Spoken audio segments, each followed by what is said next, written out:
피하지 말라라는 제목으로 말씀 전할 때에 많은 은혜 받으시기 바랍니다. 오늘의 핵심 주제는 복음 앞에서 망설이지 말자. 복음 앞에서 망설이지 말자입니다. 오늘도 역시 바울의 두 번째 변론이 이어지고 있습니다. 오늘 말씀은 예루살렘 종교 지도자들의 고소에 맞선 바울의 두 번째 변론을 우리에게 들려주고 있습니다. 대제사장과 공회의 입장을 대변하는 변호사 더둘로는요, 세 가지 죄목으로 바울을 고소했습니다. 몹쓸 전염병 같은 사람이다. 그래서 온천하에 있는 모든 유다인들을 선동하여서 반란을 일으키려는 사람이다. 또 나사렛 도당의 괴수다. 그리고 마지막으로 성전을 더럽히려고 하는 자다. 더럽히지는 않았어요. 더럽히려고 하는 자다. 이 세 가지 말도 안 되는 고소 제목을 가지고 이 사도 바울을 고소했습니다. 종교적인 문제를 정치적인 문제로 만들어서 사도 바울이 사형 선고를 받게 하려는 것, 이것이 바로 유대 종교 지도자들의 계획입니다. 바울은 결론에서 이러한 죄목이 정치적인 문제에서 종교적인 문제로 이렇게 싹 바꿔요. 이 사람들의 생각을 알고 자기의 대적들의 생각을 알고 자신의 무죄를 주장하기 위하여서 이 사람들은 정치적인 문제로 바꾸려고 하지만 사도 바울은 종교적인 문제로 계속해서 그대로 유지하려고 하는 이 첨예한 대립이 이 말씀 속에서 지금 일어나고 있는 것입니다. 자기의 무죄를 주장하고 있는데요. 첫째, 유대인들을 선동하여서 반란을 일으키려는 자다. 이런 그런 고소에 대해서는 나는 지금 예루살렘에 들어온 지 12일밖에는 안 됩니다. 그런데 무슨 제가 이 정치적인 집단을 조직하고 반란을 일으키겠습니까? 라고 얘기를 했습니다. 두 번째, 나사렛 도당의 괴수다. 이것은 예수님을 믿는 사람들의 아주 대장격이다. 이런 얘기죠. 그런데 사도 바울이 얘기해요. 기독교는 이단이 아닙니다. 유대교를 완성시킨 것, 그것이 바로 기독교입니다. 예수님을 믿는 자기 복음을 계속해서 증거하고 있는 거예요. 그리고 셋째, 성전을 더럽히려고 하는 자다. 이건 정말 말도 안 되는 거죠. 이거는 성전을 더럽힌 것도 아니고 더럽히려는 의도를 가지고 있다고 얘기하는 건데 이거 아무 증거도 없는 얘기잖아요. 로마가 인정하는 성전을 더럽히는 것은 이 로마를 더럽히는 것과 같다. 로마를 대적하는 것과 같다. 그러니까 너는 사형 선고를 받아 마땅하다라고 이 종교 지도자들이 얘기했는데 바울은 자기가 성전을 더럽히려고 그런 적이 없다라고 증인 대봐라, 증거를 대봐라 이렇게 얘기하면서 강력하게 부인합니다. 사도 바울은요, 자기가 전적으로 정치적인 이유가 아니라 종교적인 이유로 성전에 들어갔다고 얘기하고 있습니다. 하나님께 예배하고 제물 바치고 나를 깨끗하게 하려고 예배 드릴 건데 그게 뭐가 잘못됐느냐 이렇게 얘기하는 거죠. 개인적인 종교 행위를 하는 것이어서 군중이 모일 이유도 없고 또 질서가 어지러워질 이유도 없다 이렇게 얘기하는 겁니다. 로마 제국이 인정하는 그 종교에 그 예배를 드렸는데 내가 무슨 잘못이냐 얘기하는 거죠. 그리고 혼란을 일으킨 사람들은 아시아에서 온 사람들 아니냐. 그 사람들이 와서 나를 고소한다면 모를까. 지금 아시아에서 온 사람들은 코빼기도 안 비치고 지금 유대의 종교 지도자들이 나를 고소하고 있는데 이것은 말도 안 된다.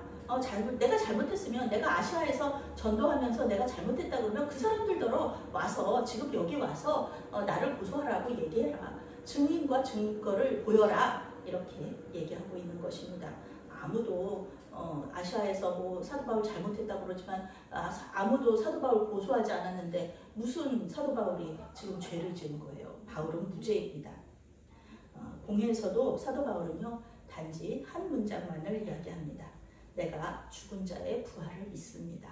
내가 죽은 자의 부활을 믿습니다. 이것이 무슨 뜻이에요? 내가 죽은 자의 부활을 믿습니다. 예수님의 부활을 내가 믿는 거, 그거를 얘기하고 있는 거예요. 내가 예수님의 부활을 믿고 예수님을 하나님으로 증거하고 있기 때문에 내가 이렇게 재판을 받는 겁니다. 부활을 믿는 게 무슨 종교적인 이유지 정치적인 이유입니까? 이렇게 얘기하면서 예수님을 전하고 있어요. 사도 바울은 예루살렘 성전에서도 또 공회에서도 어떤 옳지 못한 일을 한 적이 없습니다. 사도 바울은 무죄예요. 대제사장 사도 바울은 그저 다른 곳에 가서 소아시아나 다른 곳에 가서 복음 전하다가 이제 그곳에서 헌금 모아가지고 여기에 이 가난한 또 예루살렘 교회를 위하여서 헌금, 구제 헌금 전달하려고 가지고 온 것밖에는 잘못한 게 없는데 그것도 잘못이 아니잖아요. 다른 사람들 다른 교회 돕는 게 왜 잘못입니까?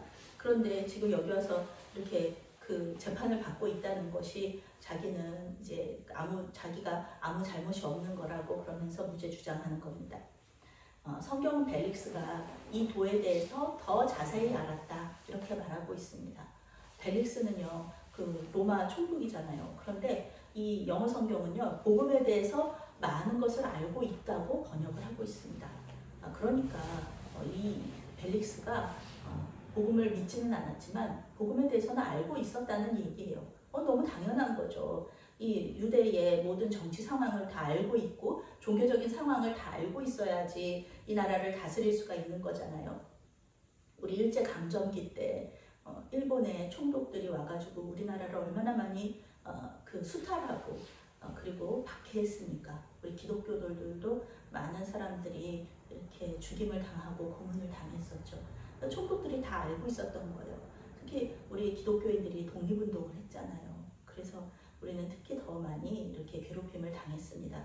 그리고 그 신사참배 거부하다가 우리는 하나님만 섬기니까 신사참배 거부하다가 많은 사람들이 또 죽기도 했습니다. 우리는 복음을 아는 것에 그치는 것이 아니라 복음을 믿는 것이 중요하다는 것을 이 벨릭스를 통해서 볼 수가 있어요. 믿음은 변화를 담보하는 것입니다. 즉 믿음은 행위와 떨어질 수가 없습니다. 믿음에는 증거가 필요해요. 벨릭스는 로마 총독으로서 이 유대 나라의 정치, 경제 전반에 대해서 아주 잘 알고 있었습니다. 정치, 경제가 종교와 매우 밀접하게 관련되어 있다는 것도 알고 있었습니다. 종교 지도자들이 정치 지도자들인 거예요. 대제사장이 이곳에 정말 왕처럼 이렇게 군림했던 때가 바로 이 시대였습니다. 당연히 유대교와 기독교의 갈등도 잘 알고 있었죠. 그런데 이와 같은 배경을 잘 알고 있었기 때문에 벨릭스는 사도 바울에게 무죄를 선고하지 못해요. 왜냐하면 사도 바울의 무죄를 확신했어요. 사도 바울 무죄인 거 알아요. 누가 봐도 무죄잖아요. 그런데 유대의 종교 지도자들을 무시할 수가 없는 거예요. 이 사람들의 정치적인 영향력을 무시할 수가 없는 거예요. 본디오 빌라도도 그랬잖아요. 우리 예수님이 무죄라는 걸 알고 있었잖아요. 그런데 이 종교 지도자들 그리고 이 백성들의 밀란이 일어날까 봐 두려워서 예수님께 사형하여 선고하지 않습니까? 마찬가지예요. 벨릭스도 유대 종교 지도자들의 이 정치적인 영향력을 두려워해가지고 천부장 루시아가 그 사도 바울이 잡혔을 때 같이 있던 사람이었잖아요. 그러니까 천부장 루시아가 와서 더 자세한 사항을 말해줄 때까지 재판을 휴정하겠다 이렇게 결론을 내립니다. 천부장 루시아는요 이미 바울이 무죄라는 보고서를 냈잖아요. 그렇기 때문에 벨릭스의 이 말은 단지 핑계에 불과하다. 벨릭스는 사도 바울의 무죄를 알고 있었기 때문에 바울을 지키기는 지키되 감옥 안에 넣어두기는 넣어두는데 어느 정도의 자유를 주었습니다. 그리고 친지들이 뒷바라지, 옥바라지를 할 수 있도록 이렇게 허락을 해 주었습니다. 무죄 판결을 내리든지 아니면 유대 종교 지도자들에게 넘겨주어서 사형을 선고하든지 이 둘 중에 하나를 해야 되는데 벨릭스가 그런데 이 로마법과 정치적인 이유, 로마 이 식민지였던 이 유대 나라 사람들과의 이 정치적인 그 관계 이런 것들 때문에 그 사이에서 이렇게 우유부단하게 갈팡질팡하는 이런 모습을 보여주고 있는 것이죠. 정치적인 사도 바울의 이 이유 때문에 이 사도 바울에 대한 이 정치적인 이유로 판결을 내릴 때에 이렇게 우물쭈물한 것뿐만이 아닙니다. 벨릭스는 복음을 알고 있었잖아요. 그런데 복음 앞에서도 우물쭈물했어요. 이 아내가 유대 공주 드루실라였거든요. 그런데 이 벨릭스는 사도 바울이 돈이 많다고 생각하는 거예요. 왜냐하면은 그 구제 헌금을 가지고 왔잖아요. 그러니까 사도 바울이 돈이 많다고 생각해가지고 그 구제 헌금을 어떻게 좀 받아볼 수 있을까 해가지고 사도 바울을 데려다가 계속해서 복음 말씀을 들어요. 그런데 그거는 사도 바울의 그 말씀을 듣고 싶어서 듣는 게 아니라 돈을 좀 받을까 해서 성경에 나오죠. 그 구제헌금 돈 많은 거 그거를 좀 받을까 해가지고 사도 바울한테 이렇게 좀 와서 좀 말씀을 전하라고 그러면서 이렇게 사실은 사도 바울의 조금 비위를 좀 맞춰주는 거죠. 그런데 사도 바울은 이 벨릭스 앞에서 의에 대해서, 절제에 대해서, 심판에 대해서 계속 복음을 전해요. 의라는 건 무엇입니까? 이거는 하나님 앞에서 무죄 판결 받는 거잖아요. 하나님 앞에 무죄 판결 받으려면 어떻게 해야 돼요? 예수님 믿어야 되죠. 그러니까 예수님 믿으라고 전하고 절제하라고. 그 세상적인 욕망으로 가득한 이 사람, 그래서 이 유대 공주랑 결혼한 이 사람에게 계속 이 세상에서의 그 욕망 그런 거는 다 버리고 예수 그리스도를 사랑하고 그 마음으로만 살아가라고 절제하라고 얘기하니까 이 사람이 그거를 받아들일까요? 안 받아들이죠. 그러면은 18밖에는 없다. 그러면은 구원받지 못한다라고 얘기하니까 누가 그런 얘기를 듣고 싶어 하겠습니까? 안 듣고 싶어 하죠. 의와 절제와 심판은 죄의 문제를 해결하는 방법이면서 성령께서 행동하시는, 역사하시는 영역이에요. 이제 이때 보통 이때 사도 바울이 이방 땅에서 그 소아시아나 이런 곳에서 복음을 전하면은 이때 역사가 일어나고요. 그러면서 사람들이 복음을 이렇게 받아들이는 그런 일들이 있거든요.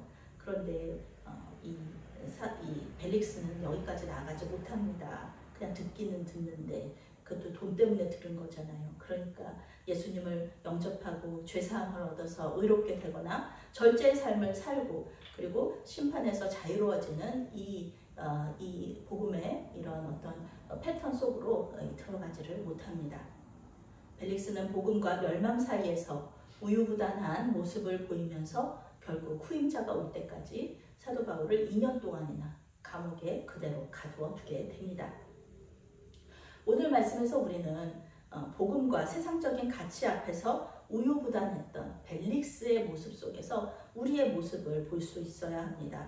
복음은 우리에게 의와 절제와 심판에 대해서 가르쳐 줍니다. 예수님을 믿으면 구원받는다. 예수님 믿지 않으면 심판받는다. 이것은 너무 당연하고 간단한 또 이런 하나님의 그 말씀입니다. 죄인의 모습을 버리고 의인의 모습으로 살아가라. 이렇게 말씀하시는 거예요. 성령을 보내주지 않았냐. 성령께서 역사하시는 대로 따라가라. 그러면 복음의 변화는 이렇게 자연스럽게 이루어진다라고 말하는 겁니다. 그리고 이러한 우리 변화는 우리의 힘으로 할 수 있는 것이 아니라 오직 성령의 능력으로 할 수 있다라고 사도 바울이 말하는 거죠. 이것이 복음의 능력이고 우리 믿는 자들의 삶이 변화될 수 있는 그런 이유가 되는 것입니다. 그것이 이 삶이 변화되는 근거입니다. 그래서 우리는 복음 앞에서 두려워할 수 있어요. 우리는 복음 앞에서 두려울 수 있습니다. 왜냐하면은 지금까지 익숙했던 삶이 있잖아요. 우리의 익숙했던 삶. 이렇게 하면은 편하고 행복하고 그리고 이렇게 하면은 이렇게 우리가 생각하는 우리가 이렇게 문제를 해결하는 방식들이 있거든요. 그런데 이제는 그런 방식을 사용하지 말라는 거잖아요. 우리 생각과 우리 뜻대로 하지 말라는 거잖아요. 이제는 성령께서 인도하시는 대로 따라가라는 거잖아요. 우리가 지금 예수 믿기 전에 많은 시간들 또 예수 믿으면서도 변화되지 못했던 그런 삶의 시간들 속에서 우리의 익숙한 것들을 버리고 새로운 삶으로 나아가라. 그러니까 이것은 두려운 일인 거예요. 용기가 필요한 일인 거예요. 지금까지 누려왔던 즐거움이나 가치들을 포기해야 될 때가 이제 온 겁니다. 사도 바울처럼 애매하게 고난을 당할 수도 있습니다. 사랑하는 사람들에게 외면을 당할 수도 있습니다. 그리고 전도하면서 거절감을 느낄 수도 있어요. 그런데 하나님께서는 사도행전을 통해서 사람을 기쁘게 하는 것보다 하나님을 기쁘게 하는 길을 택하라. 이렇게 말씀하시는 거예요. 지금 결단해라. 이렇게 말씀하고 계시는 겁니다. 그것이 의와 절제와 심판을 믿는 자들의 삶이라고 말씀하고 계시는 겁니다. 그리고 그것이 우리에게 더 유익이고 너희들에게 행복의 길을 그것이 행복의 길이고 그것이 좁은 길을 가는 것이고 그것이 나와 동행하면서 가는 길이라고 말씀하고 계시는 겁니다. 이 시간 우리의 마음에 두려움이 생길 정도로 변화되어야 될 부분이 있다면 가르쳐달라고 주님 앞에 기도하시기 바랍니다. 우리가 무의식적으로 거절할 수 있거든요. 우리가 무의식적으로 그건 하기 싫기 때문에 우리가 회피할 수도 있거든요. 복음 앞에서 도망치거나 저항하지 말고 성령의 인도하심에 순종하시기 바랍니다. 이번에는 말고 벨릭스처럼 이번에는 말고 다음에 성령께서 또 말씀하시면 그때 해야지. 이번에는 그냥 넘어가자. 이번에는 그냥 좀 피하자. 그리고 성령께서 다음에 또 똑같은 얘기 하시면은 그래 그때는 정말 그렇게 하자. 그렇게 성령의 인도하심에 따라가자. 이렇게 피하지 마시고요. 지금 이 시간에 결단하시기 바랍니다. 시간은 우리를 기다려주지 않습니다. 시간은 금방 지나갑니다. 이 땅에서의 세월이요 100년도 못 사는 인생입니다. 하루하루 순간순간 복음의 능력으로 변화의 삶을 선택하시는 저와 여러분이 되시기를 바랍니다. 아멘. 사랑의 하나님, 언제나 우리를 사랑하셔서 복음의 능력으로 변화의 삶을 살게 하시니 감사합니다. 때때로 주님께서 원하시는 삶의 변화가 두렵고 싫어서 피하거나 도망칠 때가 있었음을 고백합니다.